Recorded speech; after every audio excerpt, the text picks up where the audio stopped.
Some of you rule nerds might have seen this floating around on the internet already. There's a rule that's floating around in certain rule groups. Yes, there are rule groups where they all just discuss the rules of golf. It's of a scenario, and I'll put a picture up so you can see it. It's of a scenario where someone's teed off and they've hit it into the water. And as you can see, it's crossed at the reference point number 3, or X, we'll call it X. So you've got 3 options to take relief when this scenario happens. Now you can take stroke and distance relief, which is you play the ball from the relief area based on where your previous stroke was made. Now I'm going to come back to that because that's where it trips people up. You can take back on the line relief, which is where you can see number 2 over there.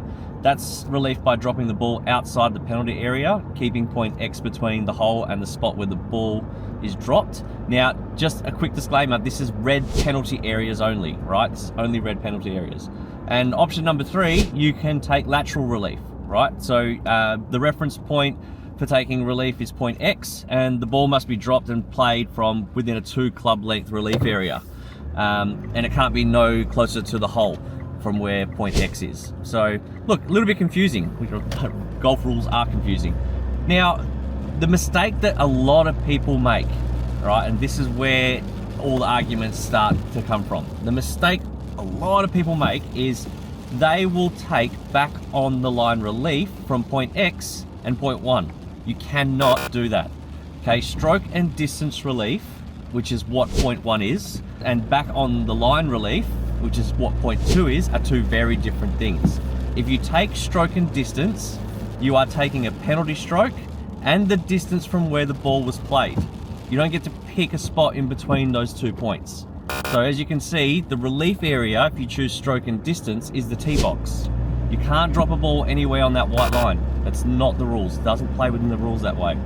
If you want to take back on the line relief, you have to do it from a point keeps point X between the hole and the spot where the ball's dropped. So as you can see, that line runs from where the hole is through point X, and then that's the back on the line relief from there. So as you can see, it puts you on the other side of the water. So looking at this scenario, what would I personally do? Well, number 3 probably looks the best. The only time I wouldn't take number 3 is if it's on too much of an incline and I wouldn't be able to control where the ball's gonna go. But if it's dead flat, I'm taking 3.